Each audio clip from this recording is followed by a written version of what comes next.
History was written on steel rails. Not in Europe, not in Asia, but in the heart of Africa. A train powered not by diesel or traditional electricity, but by a revolutionary battery stunned the world. Zimbabwean innovator Maxwell Chikumbutso had done the impossible. A sleek, modern train glided silently across sun-drenched savannas. Crowds gathered near the tracks, their smartphones capturing history in motion. This wasn't just a train, it was a revolution on wheels. A self-powered machine that didn't just move through Africa, it moved Africa forward. For decades, the continent relied on outdated transport tech imported from abroad. Maxwell Chikumbutso, the genius behind self-powered aircraft, had a bigger vision, electrifying railways in a way never seen before. This train didn't need overhead wires or fossil fuels. It ran on Maxwell's proprietary high-efficiency battery system, capable of powering an entire train for over 1,000 kilometers without recharging. The world watched as the prototype began its historic journey from Harare to Lusaka. Skeptics said it wouldn't last halfway. Mile after mile, the train roared on, smooth, efficient, and utterly silent. Crowds cheered at every station along the route. Engineers inside monitored data in disbelief. No overheating. No power drops. Zero emissions. This could rewrite Africa's future. Freight costs would plummet. Connectivity would soar. No more dependence on imported diesel or foreign electric grids. Africa finally controlled its own destiny. Experts called it the Tesla moment of African infrastructure. Within hours, headlines flashed across the globe. Africa builds the future, read one. Game changer in green mobility, declared another. Tech leaders from Silicon Valley to Shenzhen took notice. Investors asked the unthinkable, could Africa lead the electric revolution? At the heart of Maxwell's train was a marvel of innovation. A multi-layered energy system combining graphene supercapacitors with his proprietary EMF converter. This wasn't just about storing power, it was about creating a self-sustaining energy ecosystem. The train didn't just consume energy, it recycled and generated it mid-journey. No more sky-high fuel bills. No dependency on unreliable power grids. Entire regions once isolated could now be connected, affordably, quickly, cleanly. Supply chains simplified. Trade accelerated. Rural access transformed. But as the world celebrated, something darker stirred. Whispers traveled through corporate corridors and oil-rich boardrooms. Companies with billions in fossil fuel investments saw a new enemy. A soft-spoken Zimbabwean engineer turning steel rails into symbols of freedom. First came the legal roadblocks.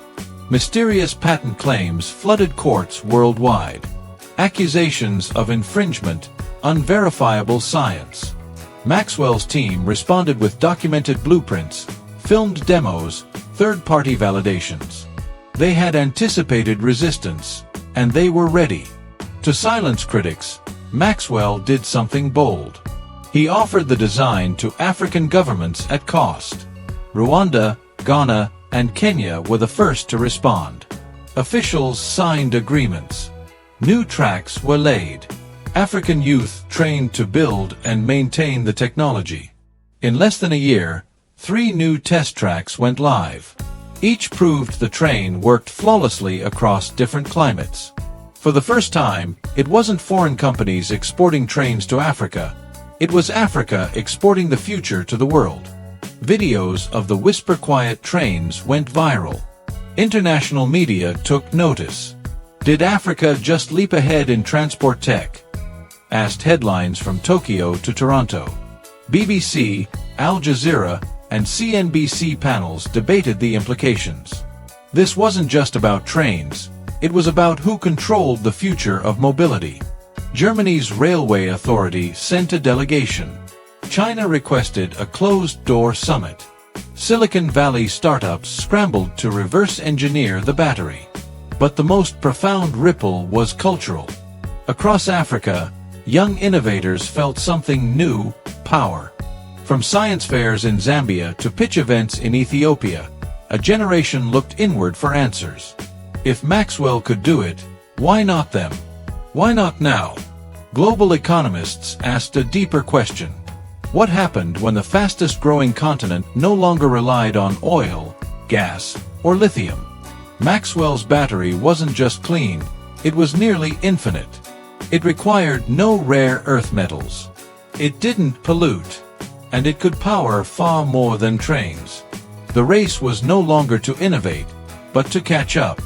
From rails to skies, Maxwell's next move was even more ambitious. A sleek aircraft lifted off vertically in Namibia. No noise, no fumes. A lightweight plane using the same self-recharging system. No jet fuel. No emissions. Just clean, endless propulsion. Drones sprayed fields in Zimbabwe with the same tech. Regions where air travel was a luxury now had locally made aircraft for farming, logistics, emergencies. Africa was no longer importing solutions, it was exporting them. Governments took notice. Militaries trialed unmanned drones with unlimited flight time. No fossil fuels needed. Energy independence wasn't just economic. It was about sovereignty.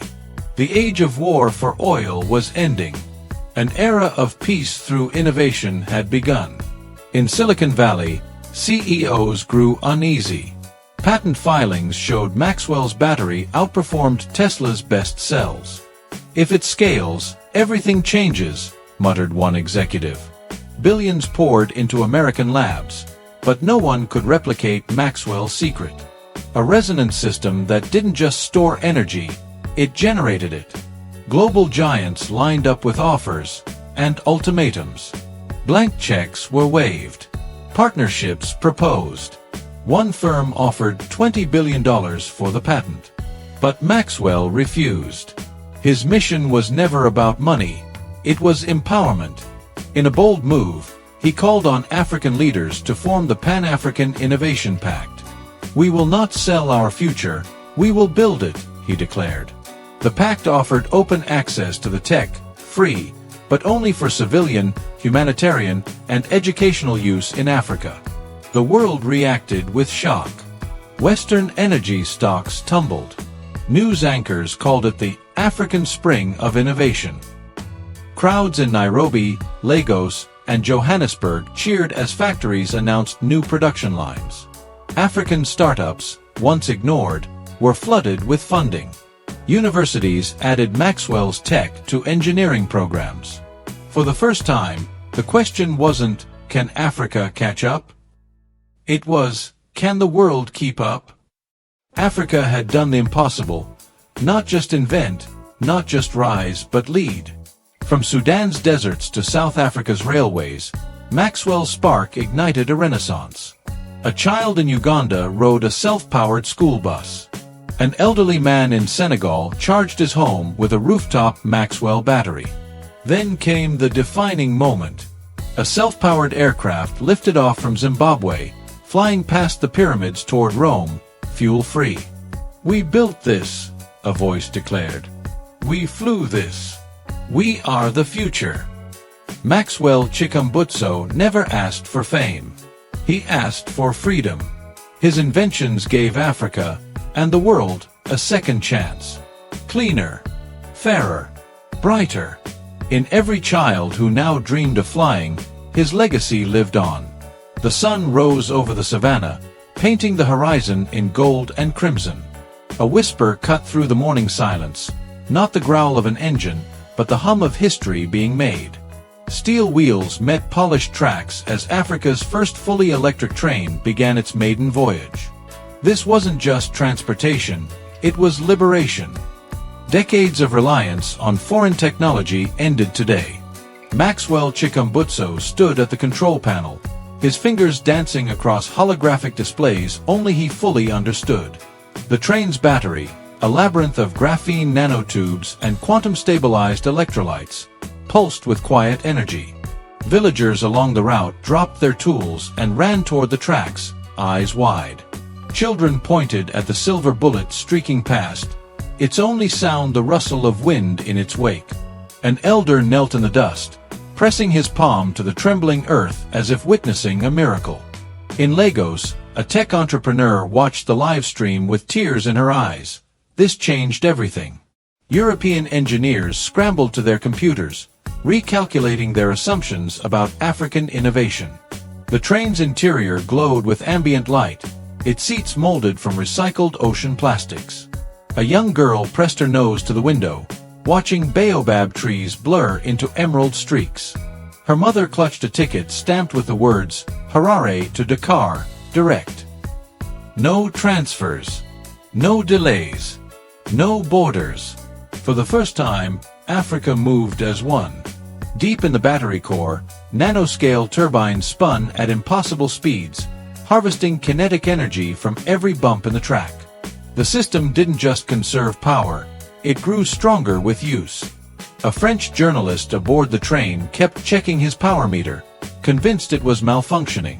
The gauge hasn't dropped below 98% in 6 hours, he muttered into his recorder. At that moment, in a Berlin boardroom, an oil executive crushed his coffee cup in his fist. 3 time zones away, a Stanford physicist redrew her energy models on a fogged-up bathroom mirror. The train's AI navigated terrain shifts with eerie precision, its sensors mapping the land in real time.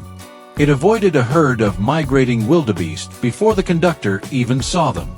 At a crossing in Zambia, a group of schoolchildren waved homemade flags stitched from old t-shirts. One held a sign, "Teach us how to build it." Maxwell saw the photo later that night. It became the project's unofficial motto. Meanwhile, in a Shanghai lab, engineers dissected leaked schematics like archaeologists studying alien artifacts. "They're using ambient radio waves as a secondary power source," whispered one. His supervisor silenced him with a glare. The walls had ears. Back in Harare, a team of teenage coders hacked into the train's open-source diagnostic feed. Instead of causing mischief, they built an app predicting arrival times down to the millisecond. By dawn, it had 1 million downloads. The train's second day brought unexpected passengers, a pair of mating cheetahs who leaped aboard at a water stop. Biologists later theorized the silent engine didn't trigger their flight response. For 12 glorious minutes, the fastest land animals rode the fastest train on the continent. A viral video showed them lounging in first class like furry royalty. At nightfall, the train's solar skin drank moonlight, storing photons for the arid stretches ahead. Nomads near the Sahara left offerings of goat milk by the tracks, an ancient tradition for modern gods. Day 3 revealed the system's true genius. When flash floods washed out a bridge in Malawi, the train didn't stop. It deployed retractable stilts and walked across the raging waters. The footage broke the internet. Tokyo's bullet train engineers collectively choked on their sushi. In a DC think tank, a general marked the date in red ink, the end of petroleum geopolitics. By week's end, the train had generated 37% more energy than it consumed. Farmers along the route plugged their irrigation pumps into charging ports on the train cars. A new verb entered Swahili slang, kuchukua, meaning to catch a ride and a charge. The return trip carried unexpected cargo, 6 tons of copper, a gift from Congolese miners. "Your battery needs this more than foreign vaults do," read the note. At the journey's end, Maxwell stood before a crowd of thousands. He held up a single battery cell, small enough to fit in a child's palm. "This contains enough energy to power your village for a month," he said. Then he tossed it into the crowd. Gasps turned to laughter as people realized it was indestructible. A toddler gummed it like a teething toy. That night, under a full moon, engineers from a dozen African nations began drafting plans. Not for trains.